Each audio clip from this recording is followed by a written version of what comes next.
क्या होगा अगर बैड्स ऑफ बॉलीवुड वो शो नहीं है जो तुम सोच रहे हो? क्या? ये क्या बक रहे हो माँ?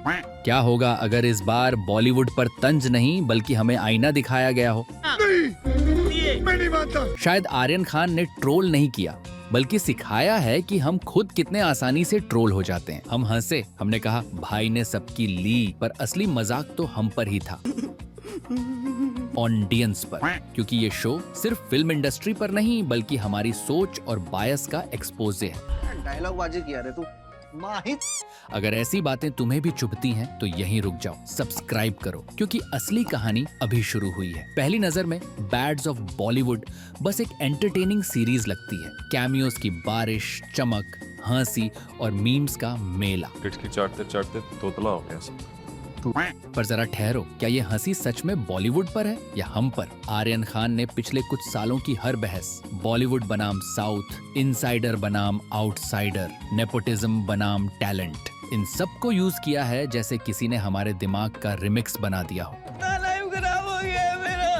हर डायलॉग, हर कट हमें हमारे ही बायस का एहसास कराता है। हम हंसते हैं जब वो इंडस्ट्री को ट्रोल करता है, पर उस हंसी में हमारा अपना प्राइड, हमारी अपनी कड़वाहट झलकती है। आर्यन हमें दिखाता है कि असली बेड्स ऑफ बॉलीवुड शायद स्क्रीन पर नहीं बल्कि स्क्रीन के सामने बैठे हैं। यही उसकी चालाकी है। वो कुछ कहता नहीं, बस मुस्कुराता है, सोचने पर मजबूर कर देता है कि हंस कौन रहा है और हमसाया किसने। अगर बैड्स ऑफ बॉलीवुड का डीएनए खोलो तो कहीं न कहीं उसमें ओम शांति ओम की परछाई दिखती है। फराह खान का वही मेटा बॉलीवुड जो खुद पर हंसने की हिम्मत रखता था, लेकिन आर्यन खान ने उस हंसी को एक कदम आगे बढ़ा दिया है। ओम शांति ओम में कैमियोज बस एक सेलिब्रेशन थे। गोविंदा अपनी चमकदार जैकेट में, मनोज कुमार अपने चेहरे पर हाथ रखे हुए, अक्षय कुमार बिना हाथ लगाए गुंडों को उड़ाता हुआ, हर चेहरा अपनी ही इमेज का मजाक उड़ा रहा था। पर आर्यन के कैमियो कुछ और कर रहे हैं। वो स्टार्स को इंसान बना रहे हैं। यहाँ रणवीर सिंह थका हुआ है, अपनी एनर्जी फेक कर रहा है। आमिर और राजमौली छोटी बातों पर झुंझला रहे हैं। शाहरुख पहचान न पाने पर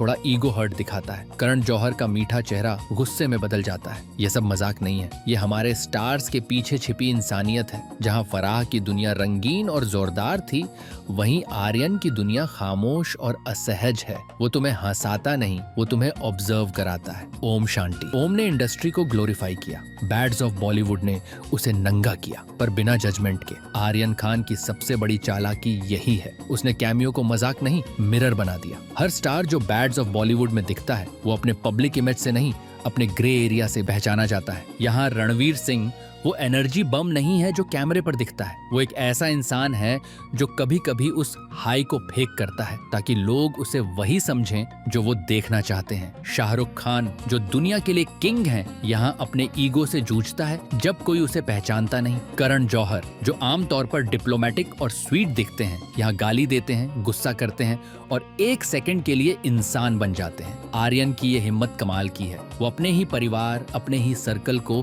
ग्रे लाइट में दिखाता है, क्योंकि वहीं असली ऑथेंटिसिटी है। जहां बाकी फिल्में अपने स्टार्स को परफेक्ट दिखाती हैं, वो उन्हें इंसान दिखाता है, कमजोर, थके हुए और कभी कभी गलत। और यही वजह है कि ये सीरीज हिट नहीं, ऑनेस्ट लगती है। यहाँ कैमरा स्टार पर नहीं रुकता, वो उसके पीछे झांकता है, उस पल में जब कैमरा बंद हो चुका होता है।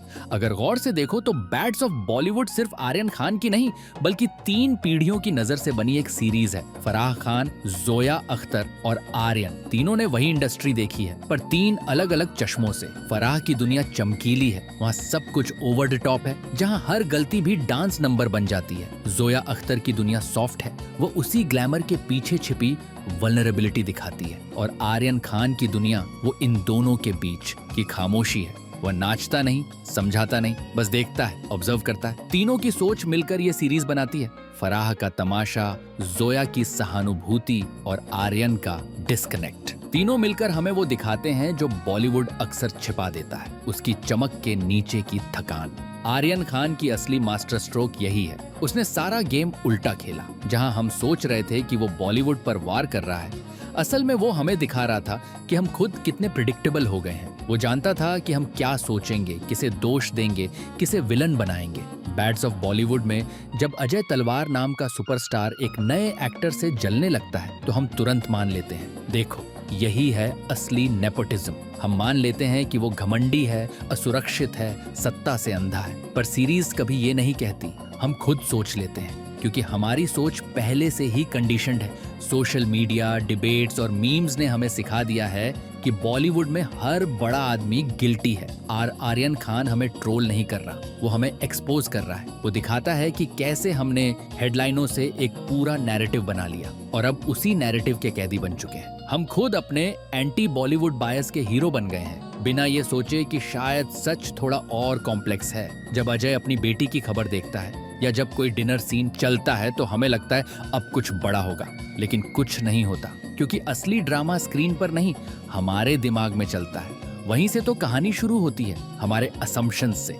अगर तुम बैड्स ऑफ बॉलीवुड को धीरे धीरे खोलो तो हर परत एक नया धोखा बनकर सामने आती है, और हर धोखा हमारे अपने सोच का आईना है। पहली परत सबसे आसान है। हमने तुरंत मान लिया कि अजय तलवार विलन है। क्यों? क्योंकि यही कहानी हमें सालों से सुनाई जाती रही है। बड़ा स्टार, छोटा एक्टर, ईगो, नेपोटिज्म, बदला, हम वही देखते हैं जो हमें देखने की आदत है। दूसरी परत थोड़ी असहज है। क्या हो अगर अजय की जलन नफरत नहीं बल्कि डर हो? क्या हो अगर वो बस एक पिता है जो अपनी बेटी को बचाने की कोशिश कर रहा है? पर हम ये सोचते नहीं, क्योंकि हमारे लिए दुनिया आसान है जब वो ब्लैक और व्हाइट में बंटी हो।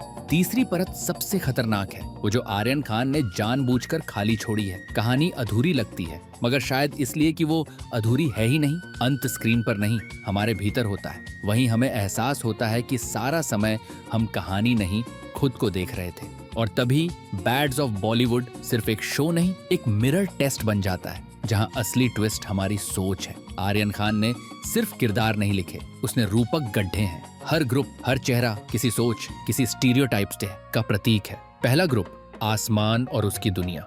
वो हम हैं, आम दर्शक जो सिनेमा से सपने बुनते हैं और सच खोजते हैं। उसकी स्ट्रगल हमारी आकांक्षा है, उसकी गलती हमारी जिज्ञासा। दूसरा ग्रुप, वो स्टार्स जिनके कैमियो आते हैं। शाहरुख, रणवीर, आमिर, कर्ण, ये वो चेहरे हैं जिनमें आर्यन ने इंसानियत डाली है। वो हमें दिखाते हैं कि गॉड्स ऑफ सिनेमा भी ग्रे हो सकते हैं। तीसरा ग्रुप, फड्डी, गफूर, जरज जैसे किरदार। ये कार्टून नहीं, हमारे डर के प्रतीक हैं। वो बॉलीवुड जो मीडिया ने हमें दिखाया, जहां सब भ्रष्ट, हिंसक और नाटकीय है। आर्यन इन तीनों लेयर्स को एक फ्रेम में रखकर कहता है, देखो, असली बॉलीवुड इनमें से कोई नहीं है। वो न इतना साफ है, न इतना गंदा। असल बॉलीवुड कहीं बीच में है, जहां फैंटेसी और रियलिटी मिलती हैं और हम सब उसमें खो जाते हैं। सीरीज के आखिर में आसमान सचमुच पाताल में पहुंच जाता है, एक अंडरग्राउंड दुनिया में जहां सिनेमा का अंधेरा बसता है। वहीं दूसरी तरफ अजय तलवार ऊंचाई पर है, ऐसी जगह जहां पूरा आसमान दिखता है पर जमीन नहीं। ये सिर्फ सीन नहीं, प्रतीक है। आसमान वो है जो सपनों के लिए नीचे उतरता है, और अजय वो है जो सफलता के शिखर पर पहुंचकर नीचे देखने की हिम्मत खो चुका है। आर्यन इस उल्टाव से कहता है, हर स्ट्रगलर में एक अंडरवर्ल्ड छिपा है और हर स्टार के भीतर एक अंधेरा। स्वर्ग और पाताल बस सेट हैं, असल यात्रा तो हमारे भीतर चल रही है। अगर हर किरदार एक प्रतीक है तो आर्यन खान की कहानी असल में बॉलीवुड की वंशावली बन जाती है। अजय तलवार आज का बॉलीवुड, सफल, शक्तिशाली, पर अपने पुराने दौर से शर्मिंदा। नीलम, वो पुराना एरा जो जनता से जुड़ा था, जहां सिनेमा जमीन की खुशबू से महकता था। करिश्मा, आने वाला दौर, चमकीला, ग्लोबल पर रूटलेस। और आसमान, हम वो दर्शक जो पुराने और नए के बीच फंसे हैं। आर्यन कहता है कि आज का बॉलीवुड अपने अतीत से नजर चुरा रहा है और हम दर्शक उसी अतीत की संतान हैं। हम चाहते हैं कि बॉलीवुड बदले, पर हम खुद वही पुराने मेलोड्रामा लेकर बैठे हैं। यानी दोनों एक दूसरे के आईने हैं, वो भी अंधा और हम भी। इसीलिए बैड्स ऑफ बॉलीवुड का असली सवाल यही है,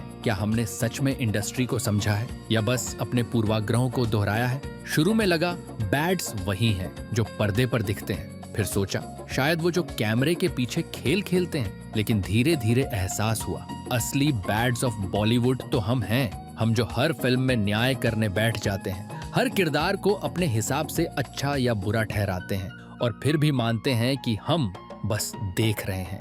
आर्यन खान ने इंडस्ट्री को नहीं, हमारे अंदर के दर्शक को एक्सपोज किया है।